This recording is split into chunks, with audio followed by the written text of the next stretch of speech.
கேட்க விரும்புகின்றேன். உங்கள் மூலமாக நேற்று முன்தினம் அரசு அறிவிச்சிருக்கிறது, அனைத்து சட்டமன்ற உறுப்பினர்களுக்கும் புதிய வாகனம் இந்த அரசு வழங்குவதாக முடிவெடுத்து அறிவிச்சிருக்கிறீங்க.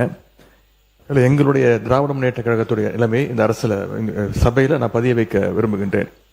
ஏற்கனவே தமிழ்நாடு அரசு கடும் நிதி நெருக்கடியில் இருப்பதாக மாண்புமிகு முதலமைச்சர் அவர்களே கூறி வருவதால் எங்களுடைய கழக தலைவர் மாண்புமிகு முன்னாள் முதலமைச்சர் திரு முத்துவேல் கருணாநிதி ஸ்டாலின் அவர்களின் அறிவுறுத்தலின் பேரில் திராவிட முன்னேற்ற கழகத்தைச் சேர்ந்த 59 சட்டமன்ற உறுப்பினர்கள் இவ்வாகனங்களை பெறுவதில்லை என்று முடிவெடுத்துள்ளோம். மேலும் அரசுக்கு ஏற்படுகின்ற தேவையற்ற செலவுகளை நோக்கத்தில் மாண்புமிகு சட்டமன்ற உறுப்பினர்கள் தங்களது தேர்தல் வேட்பு மனுவில் குறிப்பிட்டுள்ள பொருளாதார சூழலை கவனத்தில் கொண்டு பொருளாதாரத்தில் நலிவடைந்துள்ள உறுப்பினர்களுக்கு மட்டுமே இந்த அறிவிப்பின் கீழ் வாகனம் வழங்க வேண்டும் என்பதை இந்த அரசினுடைய கவனத்திற்கு தாங்கள் எடுத்து செல்ல வேண்டும் என்று கேட்டுக்கொள்கின்றேன். கையெழுத்தம் விட்டு இந்த கடிதத்தை உங்கள் மூலமாக அரசுக்கு கொடுத்துக்கிறோம். மாண்புமிகு நீர்வள மாண்புமிகு பொதுப்பணித்துறை அமைச்சர் அவர்கள். பேரவைத் தலைவர் அவர்களே, எங்களுடைய அரசினுடைய முதலமைச்சருடைய நோக்கம் புதிதாக தேர்ந்தெடுக்கக்கூடிய மக்கள் மட்டுமல்ல, இதே சட்டமன்றத்தில் ஏழ்மையா இருக்கக்கூடிய சட்டமன்ற உறுப்பினர்களும் இருக்கிறாங்க. அதுல முக்கியமாக விடுதலை சிறுத்தைகள் கட்சியுடைய சட்டமன்ற உறுப்பினர் அங்கிருந்து வரும்போது பஸ்ல தான் வந்துட்டு போறாரு. என்ன பிரச்சனை? பேசாதீங்க, யாரும் பேசாதீங்க. திமுக காலையில இருந்து என்ன பிரச்சனை தெரியலையே. பேசுங்க, நீங்க பேசுங்க. எதிர்கட்சி தலைவர் ஒரு பதில பதிவு பண்ணா நாங்க அது பதிவு பண்றோம். பண்ணுங்க. அப்ப விசிகேல இருந்து ரொம்ப ஏழ்மையா இருக்கக்கூடிய ஒரு உறுப்பினர் கேட்கிறாரு. அவருடைய குரல் யார் யாரெல்லாம் பஸ்ல வராங்க, யார் யாரெல்லாம் ட்ரெயின்ல வராங்க, அவருடைய குரலா இருந்துச்சு. அப்ப முதலமைச்சர் அனௌன்ஸ் பண்ணும் பொழுது பொதுவா அவையை பொறுத்த வரைக்கும் எல்லோரும் சமம்னு நினைக்கக்கூடிய ஒரு முதலமைச்சர், அதுதான் ஒரு புரோட்டோகால். அப்ப எங்க பொதுச்செயலாளருக்கு கார் இருக்கு, என்கிட்ட கார் இருக்கு, இங்க இருக்கக்கூடிய எல்லாருக்கும் கார் இருக்கு. நாங்க போய் சட்டமன்ற உறுப்பினர் கார் வேணும்னு கேட்க போறது இல்ல. இது ஒரு அடிப்படையா இருக்கவங்களுக்கு புரிதல் இருக்கும். அரசியலா நினைச்சாதான் இது அரசியல். எங்க ஏழ்மையா இருக்காங்களோ அவங்க விண்ணப்பத்தை கொடுப்பாங்க. இது சட்டமன்ற உறுப்பினர்களுடைய ஒரு உரிமையா மாற்றப்பட்டு தமிழக வெற்றி கழகத்தில் யார் யாருக்கெல்லாம் கார் இருக்காங்களோ நாங்க யாருமே கார் கேட்க போறது இல்ல. இதுதான் எங்களோட நிலைப்பாடும். இதுதான் எங்களோட நிலைப்பாடும். எங்க கிட்ட 2-3 கார் இருக்கு, நாங்க போய் சட்டமன்ற உறுப்பினர் கார் கேட்க போறது இல்ல. நம்ம மன்னார்குடி எம்எல்ஏ சொன்னாரு, என்கிட்ட 4 கார் இருக்கு, ஆனா என்னுடைய தனிப்பட்ட கார்ல போகும்போது அரசு அதிகாரிகள் முன்பு அரசு கார்ல போனா நான் ஒரு மரியாதை இருக்கு. இப்ப மாண்புமிகு எதிர்கட்சி தலைவர்கிட்ட 2-3 வீடு இருக்கு, ஆனா அரசு பங்களால இருக்கிறாருல்ல. அவர் லெட்டர் என்கிட்ட தான் கொடுத்தாரு, பொதுப்பணித்துறை அமைச்சரா என்கிட்ட தான் கொடுத்தாரு. எனக்கு அரசு துறையுடைய பங்களா வேணும்னு கொடுத்தாரு. உடனே நம்ம கேட்க முடியுமா? மாண்புமிகு எதிர்கட்சி தலைவருக்கு 2-3 பங்களா இருக்கு, அதனால அரசு துறை பங்களா கொடுக்க மாட்டோம்னு சொல்ல முடியுமா? எங்களுடைய முதலமைச்சர் சொன்னாரு, அவர் கோரிக்கை கொடுத்தாரு, உடனடியா கொடுத்துருவோம்னு சொன்னோம். இது உடனே இல்ல இங்க இருக்கவங்க எல்லாருக்கும், அதாவது இங்க இருக்க எல்லாருக்கும் பங்களா கொடுக்கலாமான்னு கிடையாது. இது ஒரு புரோட்டோகால், அவ்வளவுதான். இந்த புரோட்டோகால்ல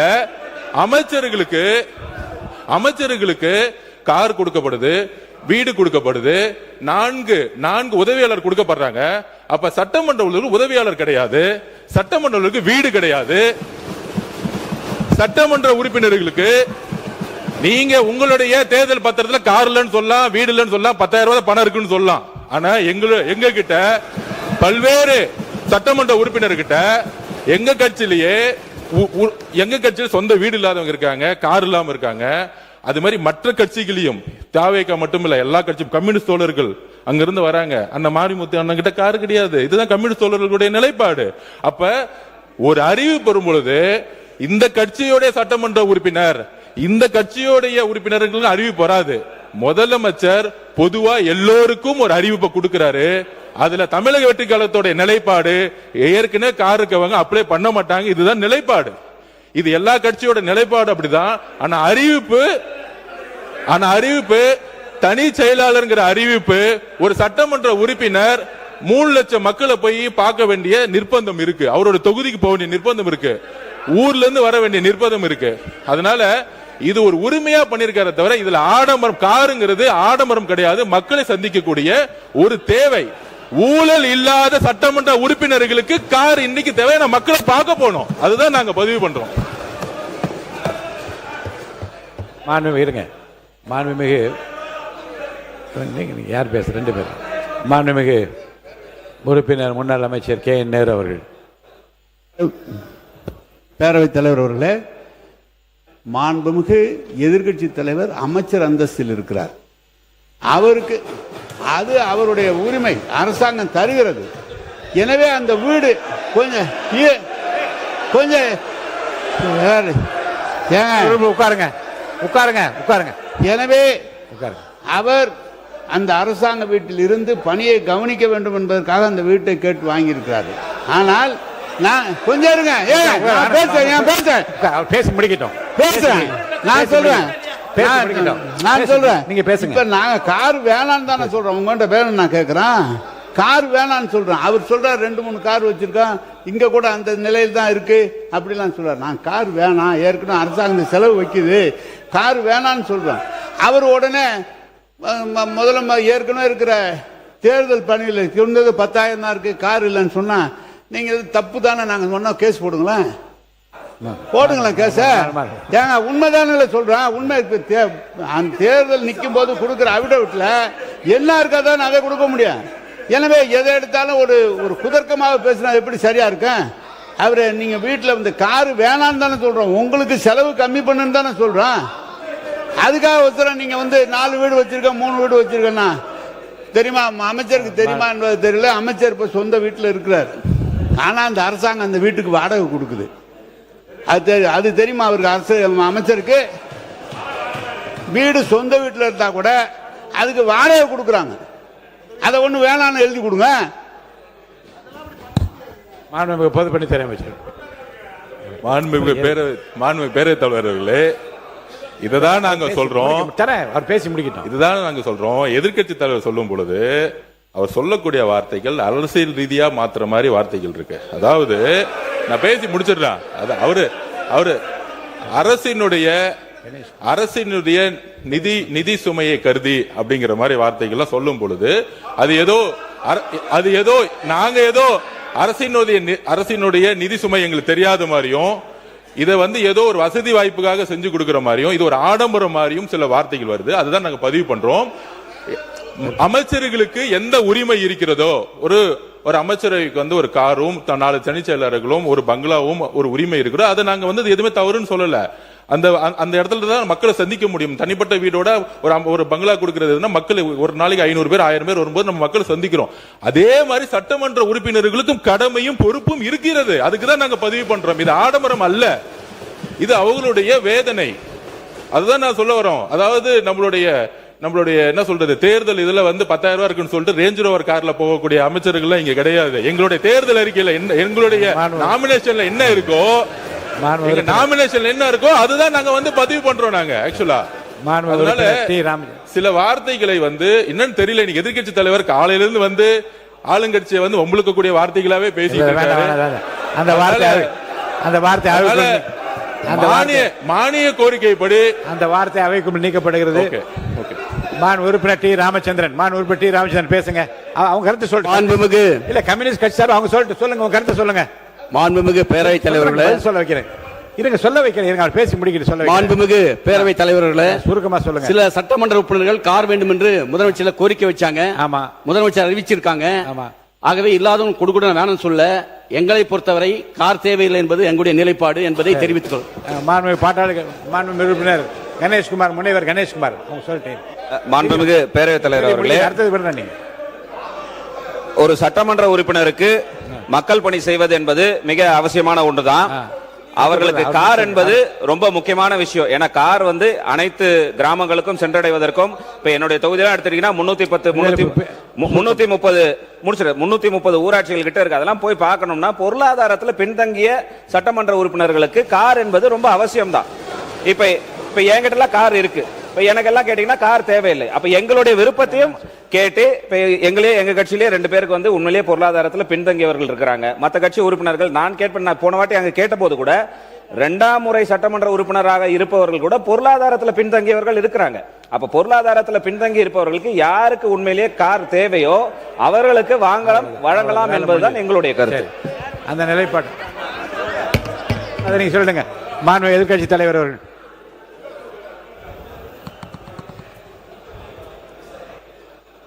பேரவைத் தலைவர் அவர்களே, எங்களுடைய தலைவர் இதை அரசியல் செய்வதற்காக கிடையாது. இந்த அரசு பொறுப்பேற்ற முதல் நாள்ல இருந்து சொல்வது கஜானாவை தொடச்சு வச்சுட்டு போயிட்டாங்க, கஜானால பணம் இல்லை என்பதுதான் தொடர்ந்து இவங்க வச்சிருக்கக்கூடிய குற்றச்சாட்டு. அது மட்டும் இல்லை, இவங்களோட தேர்தல் பிரச்சாரத்தில் இப்போ இருக்கக்கூடிய அமைச்சர்கள், சட்டமன்ற உறுப்பினர்கள், அவங்க இயக்கத்தை சேர்ந்தவங்க நிறைய பேர் சொல்லியிருக்கிறாங்க, தொடர்ந்து இலவசமாக கொடுக்குறீங்க, எல்லாத்தையும் இலவசமாக கொடுக்குறீங்கன்னு இவங்க குற்றம் சாட்டிட்டு இன்னைக்கு காரை இலவசமாக நீங்கள் கொடுக்குறீங்க. அது உங்க முதலமைச்சருடைய உரிமை. நாங்கள் எங்களுக்கு கார் தேவையில்லை, எங்களுடைய திராவிட முன்னேற்ற கழக உறுப்பினருக்கு கார் தேவையில்லை. யார் யாருக்கு கார் வேணுமோ நீங்கள் வாங்கிக்கோங்க. எங்களுடைய வேண்டுகோள் என்னன்னா, வேட்பு மனு தாக்கல்ல நீங்க அஃபிடவிட்ல ஃபைல் பண்ணிருப்பீங்க, யார் யாருக்கு கார் இல்ல, எவ்வளவு சொத்து இருக்கு அப்படின்னு சொல்லியிருப்பீங்க.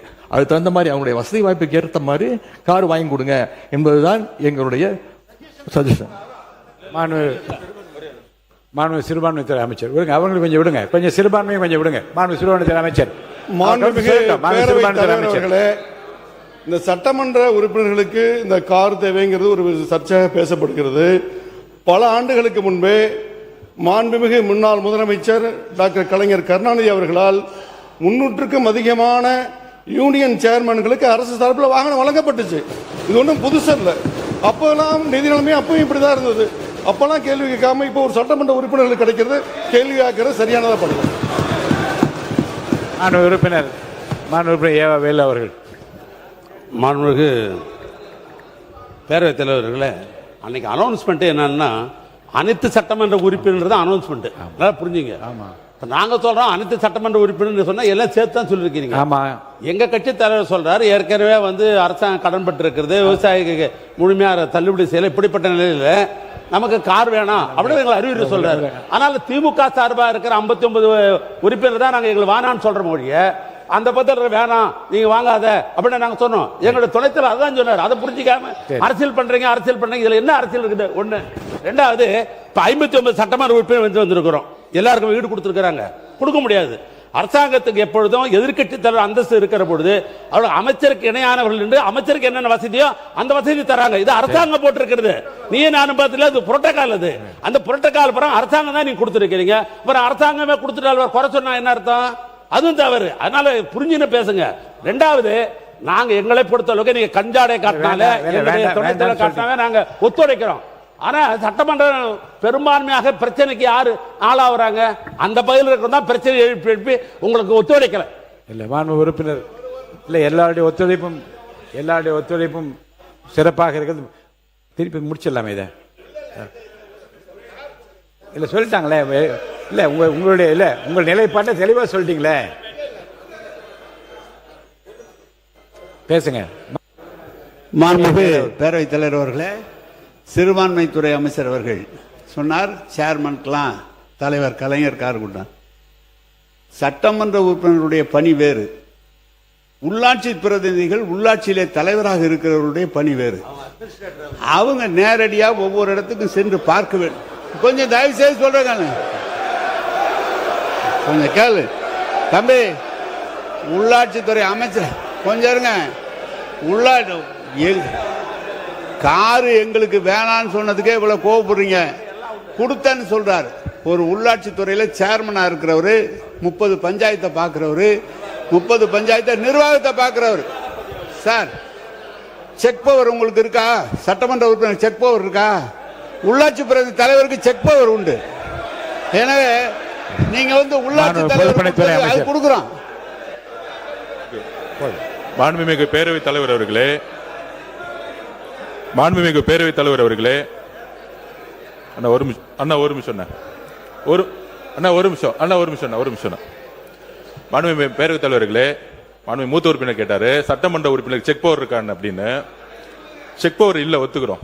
ஆனால் மக்களுடைய எதிர்பார்ப்பு என்ன தெரியுமா? அந்த புதிய சட்டமன்ற எதிர்பார்ப்புன்னா பெரும்பாலும் தேர்தலில் நாங்க பிரச்சாரத்துக்கு போகும்போது சொன்னது, நிறைய இடத்துல எம்எல்ஏவை நாங்க பார்த்ததே கிடையாது.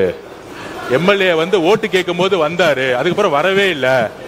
மழை வரும்போது வரல, எங்க குறைய கேட்க வரல, என் தொகுதியிலேயே அது இருந்துச்சு, எம்எல்ஏ ஆபீஸ் கூட இல்லைன்னு. அப்ப மக்களுடைய எதிர்பார்ப்பு என்னன்னா, சட்டமன்ற நாங்க தேர்ந்தெடுக்கப்பட்டு எங்களுடைய கோரிக்கையை நிறைவேற்றுறது எங்களை வந்து பாருங்கன்னு சொல்றாங்க. அப்ப பாருங்கன்னு சொல்லும்போது நடந்து போய் பார்க்க முடியாது. ஒவ்வொரு சட்டமன்றத்தை இடத்துல பார்க்கும்போது கிட்டத்தட்ட 3 லட்சம் பேர் இருந்தாங்கன்னா, இப்ப 7 வார்டு இருக்கு என் தொகுதியிலனா, 7 வார்டு வந்து நம்ம நடந்து போய் பார்க்க முடியாது. அப்ப இது வந்து ஆடம்பரம் கிடையாது. இது அரசியல் ரீதியா நம்ம வந்து அமைச்சருக்கு எப்படி வந்து மூத்த உறுப்பினர் சொன்னாரோ அது வந்து அரசே கொடுத்திருக்கும். சட்டமன்ற உறுப்பினர்களுக்கு இது ஆடம்பரம் கிடையாது. ஒவ்வொரு சட்டமன்ற உறுப்பினர் மக்களை போய் சந்திக்க வேண்டும் என்ற எண்ணத்தில் தான் மாண்புமிகு முதலமைச்சர் இந்த காரை வந்து அனௌன்ஸ் பண்ணியிருக்காரு. மக்களை சந்திக்க வேண்டும், இதுதான் முக்கிய கோரிக்கை. சந்திக்கும் போதுதான் அனைத்து டிபார்ட்மெண்டோடைய ஒவ்வொரு ஆபீஸ்க்குள்ள போய், இப்ப நீங்க வந்து உள்ளாட்சி துறையெல்லாம் இந்த ஆபீஸ்ல உட்கார்ந்துட்டு ஒரு சட்டமன்ற உறுப்பினர் கேள்வி கேட்கும் போது அந்த அதிகாரிகள் உள்ளபடியே ஒரு பயம் வரும். இல்ல வீட்டுக்குள்ளேயே உட்கார்ந்துகிட்டு நம்ம வந்து ஒரு அரசியல் செய்ய முடியாது. மக்களுடைய தேவைகளை ஒவ்வொரு தெருவா செய்யணும். அதுக்குதான் இந்த இதை தவிர இது ஆடம்பரம் கிடையாது. எதிர்கட்சி தலைவருடைய நிலைப்பாடுல நாங்களும் இருக்கோம். யார் யாருக்கெல்லாம் கார் இருக்கு அவங்க ஆட்டோமேட்டிக்கா யாரும் அப்ளை பண்ண போறது இல்லை. ஆனா ஒரு முதலமைச்சருடைய அறிவிப்பு பொதுவான அறிவிப்பா தான் இருக்க முடியும். இதுதான் ஒரு அரசுடைய புரோட்டோகால். மாண்புமிகு உறுப்பினர்களுக்கு